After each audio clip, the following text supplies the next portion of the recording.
Welcome to Fun and Fundraising, everybody, the podcast where we talk with people behind top nonprofit galas and signature fundraising events to showcase how they positively transform their communities. I am your host, Rob Giardinelli, and today I'm thrilled to have Jaime Garcia on as a guest. Jaime is the president and CEO of the Andy Roddick Foundation. And the Andy Roddick Foundation, founded by the Tennis Hall of Famer Andy Roddick, does an annual gala each year. And their 15th anniversary one is coming up on November 15th.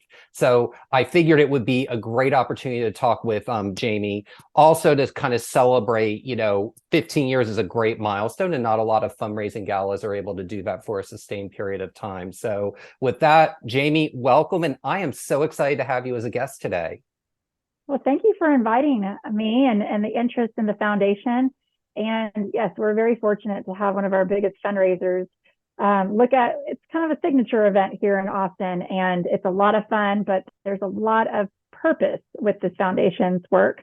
And so I'm glad that not only we get to celebrate a lot of accomplishments that night, but we get to go ahead and have a lot of community built within. So I'm glad to talk to you about the work that we do and the successes and highlights of our gala each year. That's fantastic. And, you led into the first question really well. And that is, for anyone not familiar with the foundation, what is the mission of Andy Roddick Foundation? And for those, I may use the phrase and term ARF, which is the acronym for Andy Roddick Foundation. So if you hear that anytime during the episode, that's what that means. Yeah, so the Andy Roddick Foundation, our mission is really to make sure that we're expanding opportunities for our young kids, so elementary age, to learn, thrive, and succeed. We know that at the very early ages in elementary school, kids have the opportunity to be on level by reading by third grade. They also have the opportunity to go ahead and gain new skills and interests. And that all sets them up for great success in middle school and high school. So we have really important years, and our motto is learn all the time. And learn all the time is our guiding principle, because this happens outside of the school day. We are learning after school, during after school hours. We are learning during the summer. We are learning during spring break. And we have to make sure that we're realizing that these opportunities give our kids the full potential for success, for their dreams to come true, for them to do anything that they want to go ahead and do. But those foundations, those basic skills is what we have to build off of. And that's really making sure that we've got 3 pillars of work that we're working through to make sure, what, Rob, let me repeat that real fast. So let me go back to the learn all the time phrase. So our motto is learn all the time, and that is our guiding principle, because we're really learning outside of the classroom. And we're trying to make sure that the after school hours are meaningful, and so are the summer hours and spring break and et cetera. Learning doesn't happen just during the classroom, but we have to make sure that our kids are getting the basic foundational needs during their elementary age years, so we can build off of that for middle school and for high school. And some of those are making sure that they're on level academically. They can socialize with their friends. They can make sure that they're tinkering into different hobbies and interests, creative writing, different sports programs. Maybe that's sewing. Maybe it's another interest that they have, and they can build off of that skill in middle school and high school. Now, the foundation actually has 3 pillars. Our foundation has a really deep work in our create, and this is our handcrafted, nationally acclaimed summer camp, spring break, family events around the clock, around the year, that we're constantly doing with our families to go ahead and go really deep into our child's development, all of the kids that are actually in our programs. And then we do more of these broad work with 37 to 40 after school and summer partners across the Central Texas area.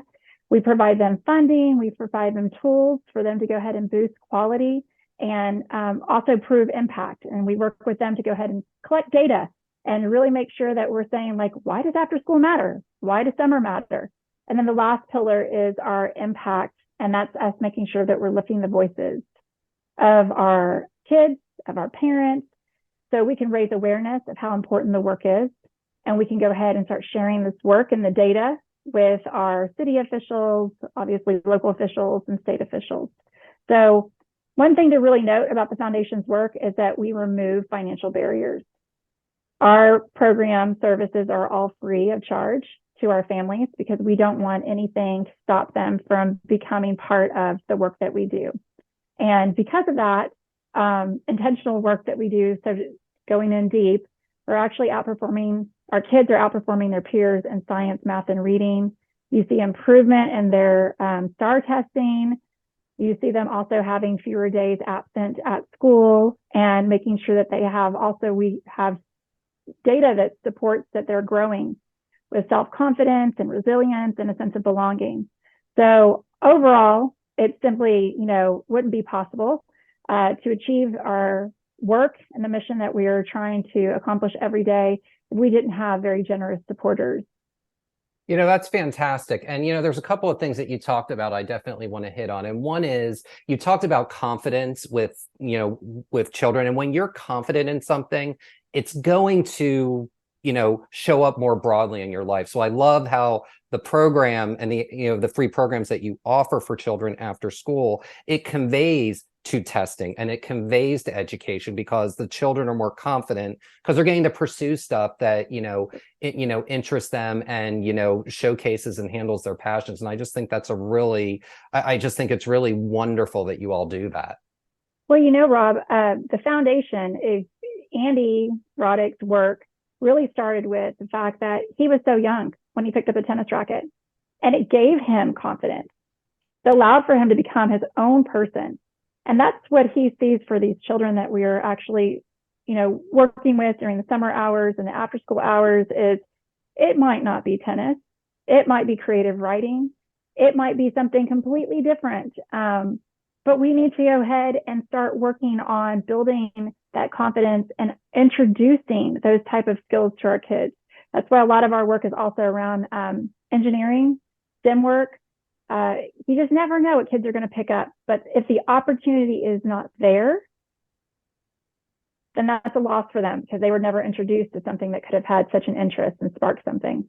Absolutely. And one other thing I want to touch upon before we go a little bit more into the gala is I love how you mentioned earlier too about how you've got about 36 different organizations that you partner with. And, part of why you're able to get some of that recognition more broadly, whether it's, citywide, statewide, regionally, nationally, is, in order for nonprofits to succeed, there has to be links and networks throughout the community.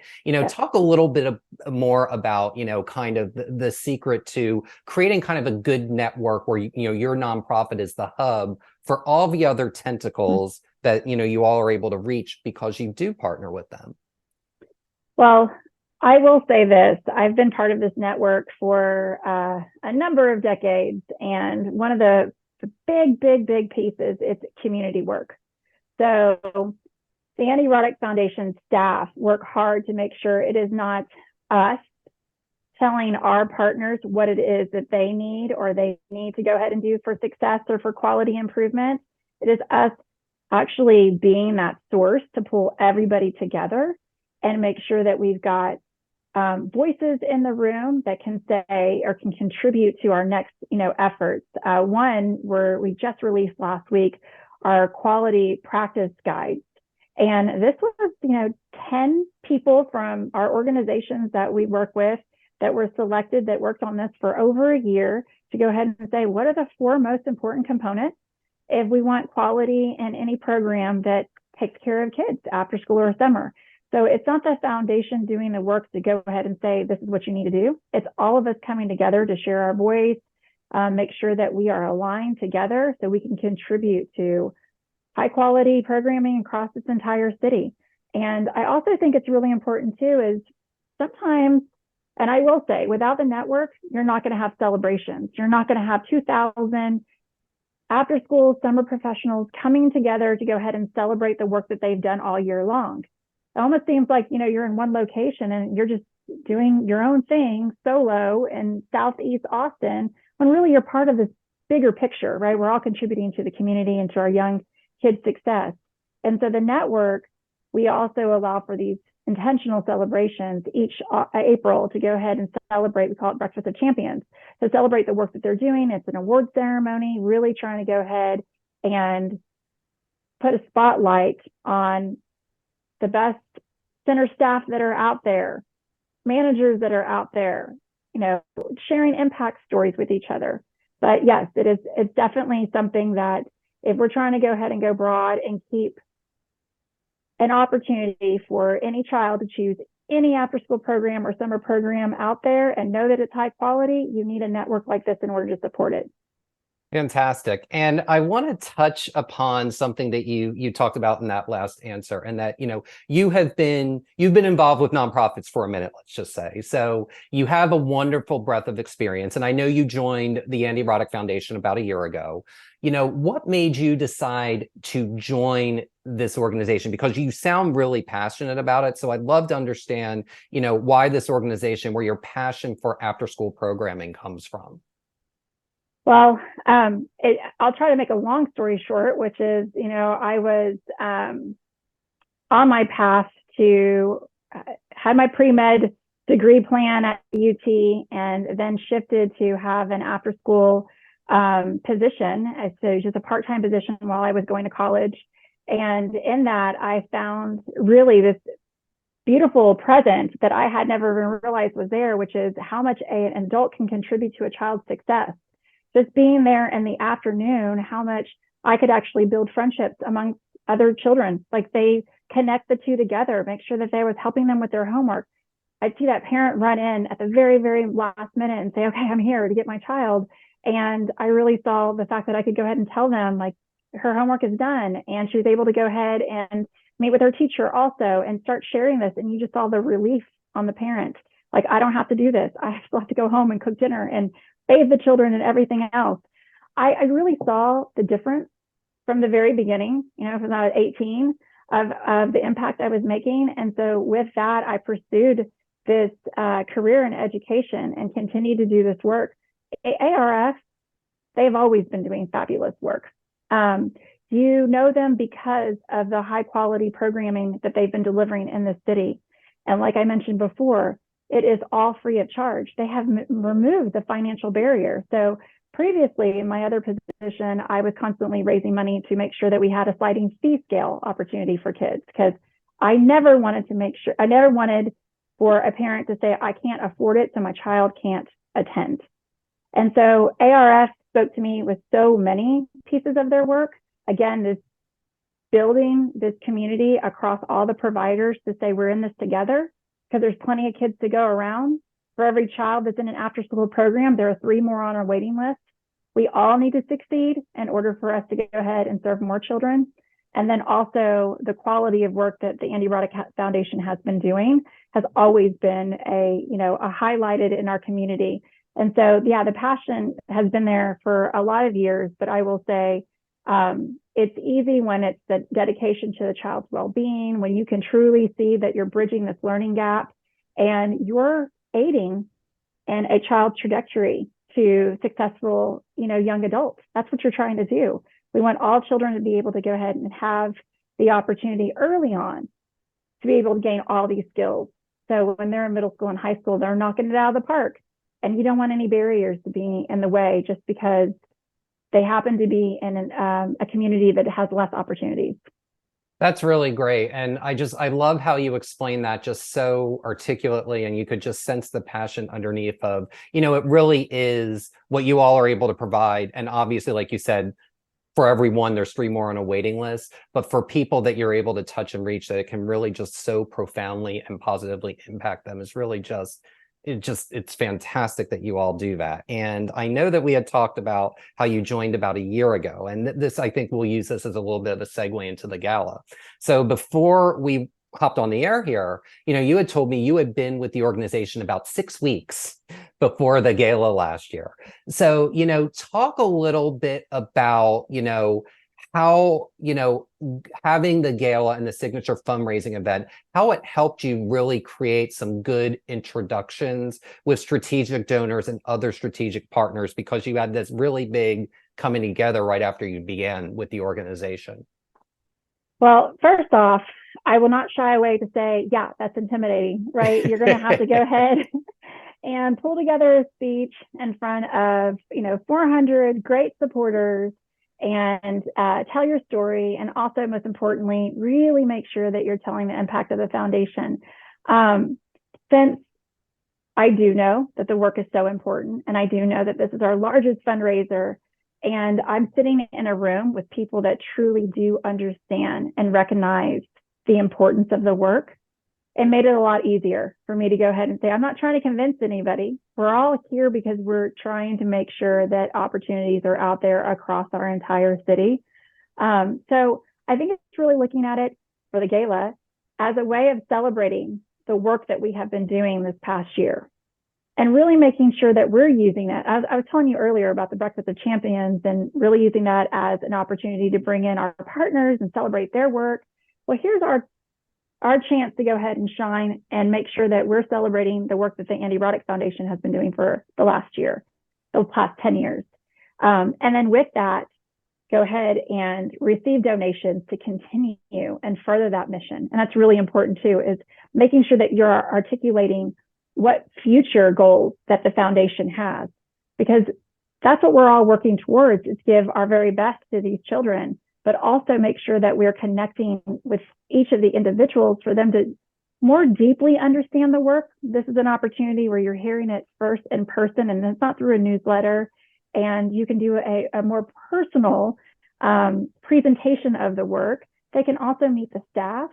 I met so many people that evening. I mean, it was incredible to just be surrounded by so many kind individuals that really were committed to our cause and had been contributing for so long, or maybe they were brand new and they said, I really didn't realize that so much was invested in kids during the after school hours that can contribute to so much for their future.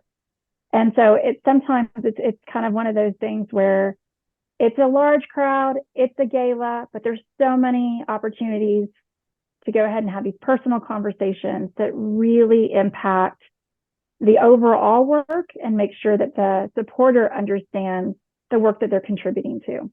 Absolutely. And that, and you feel that, like, anytime there's a presentation, I remember, your first speech last year, and, when your publicist, Jesse Parker Stoll, told me that, you had only been there, a few weeks, I was really surprised because you just had such a command and a presence. And I know from a donor perspective, that really shines through, that, the transition from Richard, who had been there a really long time, to you was a really seamless one, that the donors were able to see how the money they've been donating will continue to still be, stewarded just as well, if not better, than it had been before. And, that was really a remarkable thing. I had the pleasure of going last year to really see that, and to see, someone really shine introducing themselves, because that's a really intimidating thing, like you said earlier, to be in a room of 400 people. You've only been there a few weeks. You haven't even probably had a chance to meet them all yet. So it's things like that that allow people and make people want to come back year after year after year. Well, thank you. And I'm so glad you got an opportunity to go, because I think part of the thing that just really resonates with me, and anytime we pull together our supporters, is that everyone's there for the cause, and everyone is so passionate about the work that's being done, but also they're such incredible people. And it's conversations after conversations that can keep you going for hours. And yes, there were a lot of people in the room, but at the same time, we were able to go ahead and continue those relationships, build off of the relationships. With galas, I think, you asked this earlier on, the opportunities that they present. Galas present an opportunity to get someone into the room to have a good evening, enjoy their time with their spouse or their friends, but then it's that connection to the cause. And then that allows for you to go ahead and build off of that for any new supporters. And that's why galas are really important for us. It's our largest fundraiser. I mentioned that earlier. I mean, it really is our largest fundraiser of the year. So it's important for it to go well, but it's also important for us to go ahead and connect to our supporters in different ways, right? The ones that have been giving for a long time and the ones that are brand new.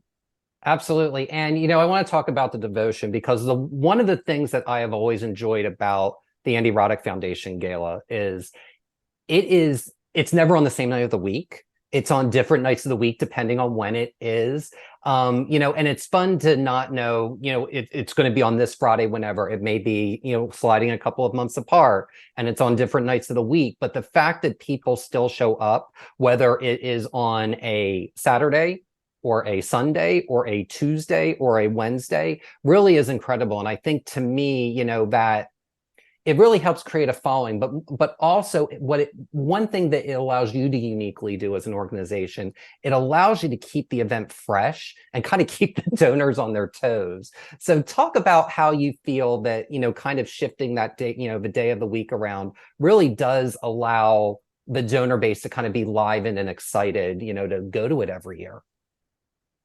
Well, first off, I will say it's an element of surprise every year. We are so fortunate to have Andy Roddick have contacts, pull all of the strings to go ahead and find us an entertainer that's just going to knock it out of the park and make it so much fun. So there is that anticipation, right? Who will it be this year? When will it be this year?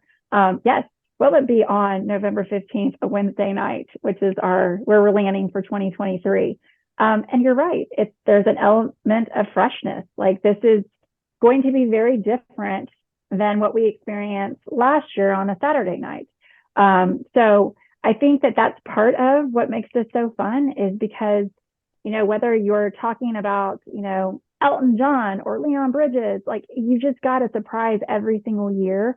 But it does keep it fresh, and it does keep all of our donors kind of anticipating when the announcement will come out and who that entertainer will be. I've been asked that question so many times. Who's the entertainer, Jaime? Who's going to come this year? Who's going to come this year? And for a while there, I had to keep it a secret. But it was funny how many people were asking that question. Well, and it's funny because, it is out publicly now, so we're going to share that name in a second. But I think what's fun about this year is you've really got multiple different mediums of performance this year, because, not only do you have a musical performance in platinum country artist Jordan Davis, but you've also got comedian and nationally known, radio personality Bobby Bones, who's basically serving as a master of ceremonies, or an MC, if you will. So, talk a little bit about, how an organization should go about engaging a celebrity or another high profile individual. And, in your case, it's unique because you've got to deal with multiple different high profile people, but they're also in different mediums. So talk a little bit about how you kind of manage that to create a great experience for the organization, for the talent, and for the audience.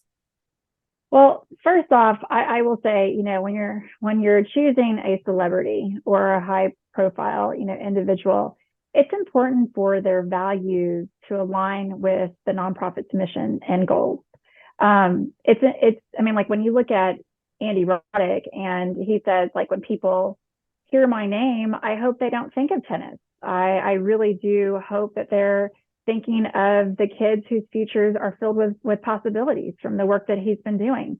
It's easy to see, Rob, as you've mentioned my passion, it's easy to see his passion.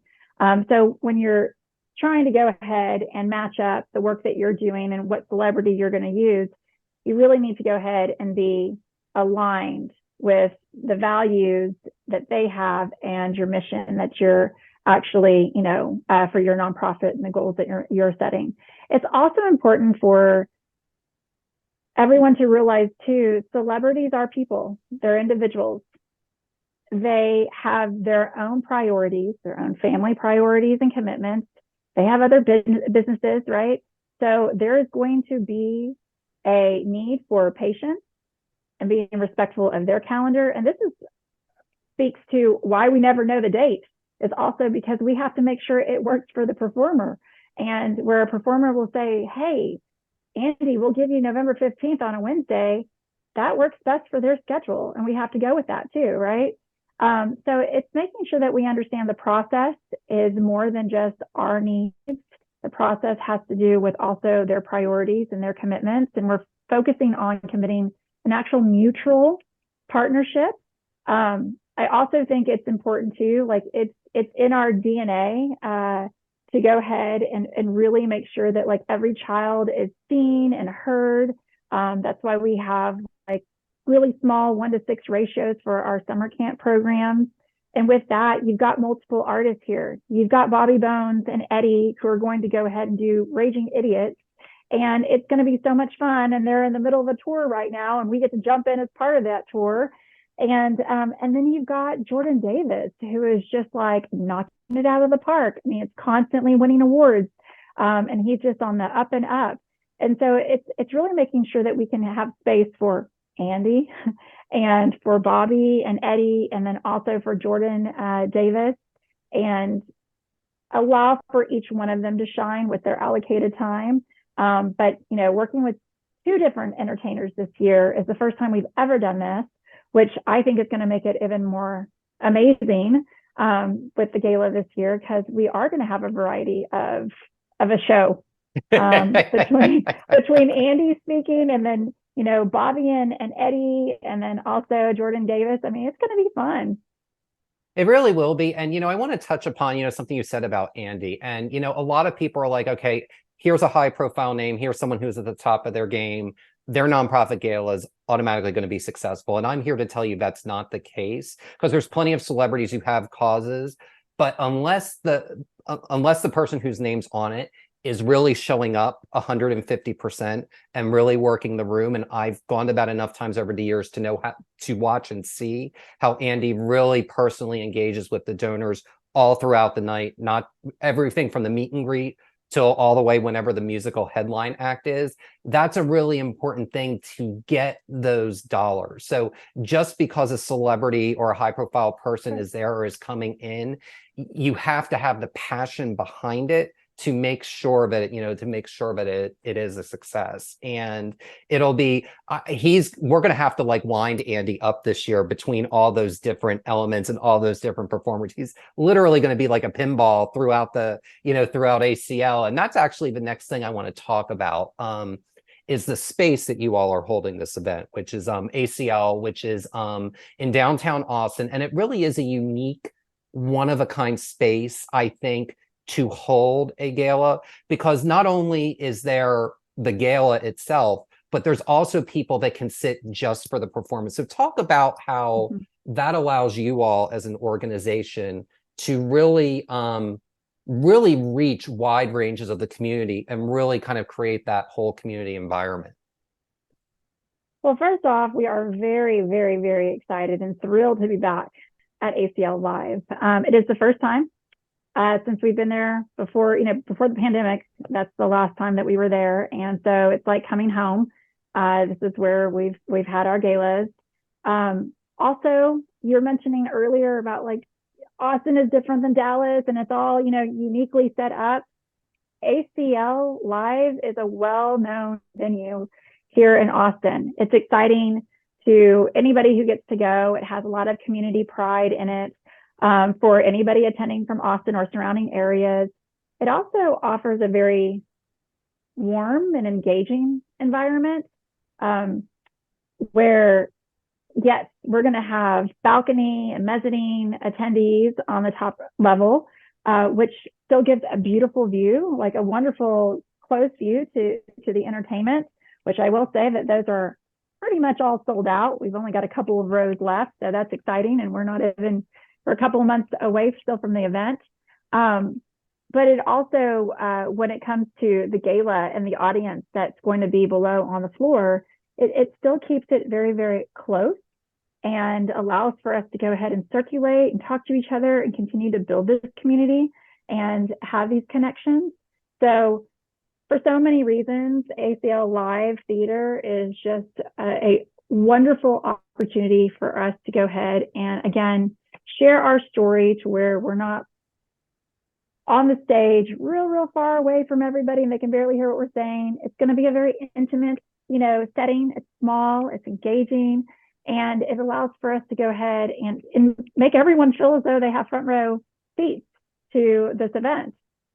So yeah, we're very excited. And again, I think it comes with a lot of community pride. So that in itself, just arriving at ACL Live already gets you started on the right foot for the evening. Absolutely. And it also allows somebody to, like, from a donor perspective, and I know people, throughout various events that have been held at ACL Live, the first year they may just get a ticket up high. And I've seen major donors be up there for all sorts of events over the years. So it's one of those things. I know as an organization, you all, are paying attention to that. But it's great that at any price point, anyone really is welcome, because you can get, a ticket to see a great country music performance for like $100. So I mean, it's, or $150. So it really allows for really the whole community to kind of come in and turn out in a really unique way.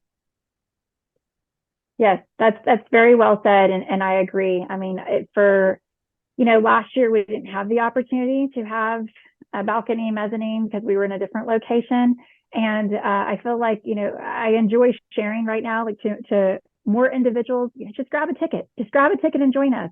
You might not see the beginning part where there's paddles up or auction items, but you're going to get ahead and get to see the whole entire entertainment, and it benefits the foundation. So you're not only grabbing your husband to go out for a great night, or your spouse, or a best friend, but you're also doing it for a great cause, because part of those contributions are coming back to the foundation to continue our work. Absolutely. So, talk a little bit about, you kind of talked about the gala a little bit, you touched upon it, but talk a little bit about what people can expect at this year's 15th anniversary gala. Well, first off, we have a reception. This is a Wednesday. So we're hoping that people can close up their computer and just look at this as a nice change on a Wednesday night. I read this book years ago about why does every Tuesday have to feel like a Tuesday? Why can't you make a Tuesday feel different, right? And it gives more spark to your life and gets you through the rest of the week. And I feel like I hope that same experience happens for all of our guests on a November 15th on a Wednesday, to go ahead and just close up for the day, grab their guests, whoever's going to go ahead and join them for the event, come down early, join the reception, mingle, meet people, again, with same common interests that are there for a cause. So it's beyond the music. It's beyond the comedy act. It really is because they're trying to go ahead and give all of our youth an opportunity to go ahead and have an even playing field. And we'll start off with the reception. We're going to go into our speech from Andy, have wonderful auction items to go ahead and bid on. Paddles up for those that don't necessarily want an auction item, but they want to go ahead and give to the foundation, because that direct contribution goes really, really far. And then we're going to go into our comedy act with Bobby Bones. He will be more of the MC, but also have his comedy act with Eddie Garcia, who does the Raging Idiots with him, who's also on the show with him. And then we're going to go into Jordan Davis. And so it's just like all leading up to Jordan. And again, you could try to switch this any way you want, and it would still be fabulous. But it's going to be a great night. And then we also have an after party after that. So it's like, don't have an early Thursday morning, 7:30 meeting. It's not going to happen. Enjoy your experience on a Wednesday night and have fun with it. But like I said, I think that when you come out to these types of events, it's not just to be at an event and then close it up and then go back home. It's to be at an event and to go ahead and connect with others that have your same passion and interest, understand more about the mission, get really, really fired up to stay involved in the work that we're doing, and make sure that you're meeting a couple of new friends along the way. So I think it's going to be an incredible evening. It's going to be fun. It's definitely going to be one for the books. Absolutely. Well, 15 years, and celebrating it in style, it's just, I'm really, really proud of you all for, not many events last this long, and certainly last this long and remain this popular. So Jaime, again, thank you so much for being a guest today, and congratulations on 15 years. And here's to the next 15 years of the gala. Yes, thank you. I appreciate it. And I appreciate the time. I want to say that again. Like, I know that there's probably a lot of people you can talk to, but I appreciate the time and the commitment, again, to our youth, because, like I said, there's plenty of kids to go around, and there's a lot of need to go ahead and continue to look at how we're supporting our next generation of leaders, and making sure that they can go ahead and get everything they need at an early age to go ahead and be able to be set up for that young child or young adult success. Absolutely. And that's what it's all about. And, you all do so much to serve the Austin community. And, we're really grateful that you took the time. So thank you, Jaime. And the 2023 Andy Roddick Foundation Gala will be held on November 15th, 2023 at ACL Live in Austin, Texas. For more information, please visit arfoundation.org. And that will do it for this week's episode of Fun and Fundraising. I'm your host, Rob Giardinelli, reminding you to keep it fun, keep it interesting, and your guests will have a great time. Have a great day, everyone, and take care.